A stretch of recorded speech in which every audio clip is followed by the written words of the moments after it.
his knees. So now she's in 4. She uses that fluidity.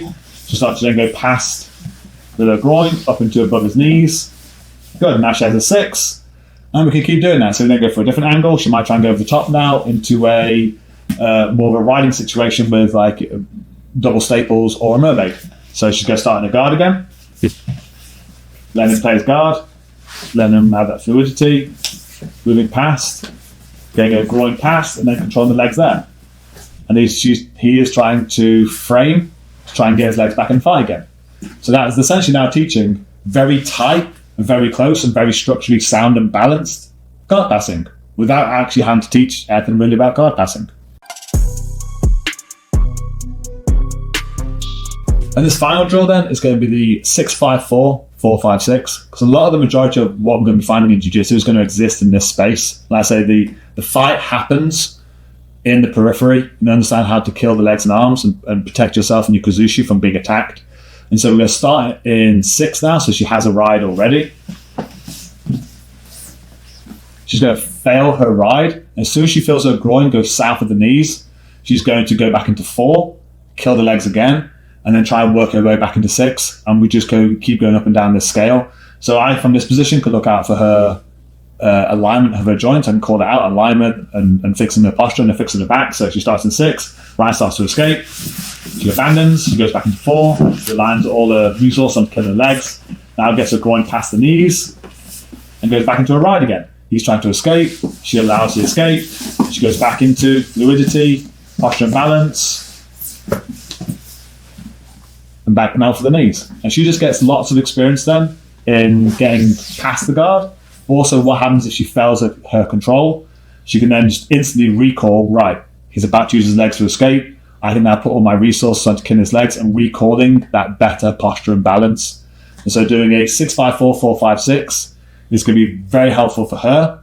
But also, for the game, in Ryan's situation, he's going to get very good at understanding how important his legs are to try and unbalance and posture and bring his legs back into the game again, which is going to make his guard retention even stronger. So even though his guard is getting past, he's going to be able to bring his legs back in and go straight into attacking, as he should against someone who has good posture and balance. Always going to try and stand up against someone who hasn't got that level of connection.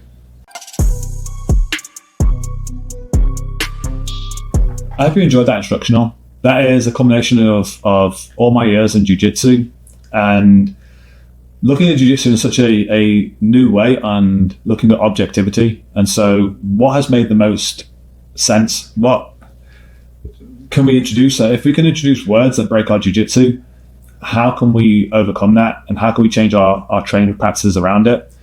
And finally, what I'd like to say is one of the main ways we're going to change how we train in jiu-jitsu is by changing the culture we operate within. And the language that I want to use in this is we have a problem. We need to deal with this. It's kind of sad that for the vast majority of us in jiu-jitsu, our main form of competition is our own teammates. And that makes no sense. Is that we usually say, we represent our team, we go to competition, we represent whoever our team is. Then we get in on the Monday and we'll try and kill each other. And for a lot of the system to work that you saw today, we need to help each other out. Like, how am I going to fix the objectivity of how to hold someone down if people aren't going to try and stand? How am I going to have effective training if my partners are in competition with me and don't allow me to learn? And that's why I talked about the video game. The game isn't in competition with the player. The game is trying to help the player learn. And that just doesn't have to just exist in the training practice time. That should exist the entire time through sparring. Is that I can make my partners better by choosing complexities and then choosing the right level of intensities that they learn at all times.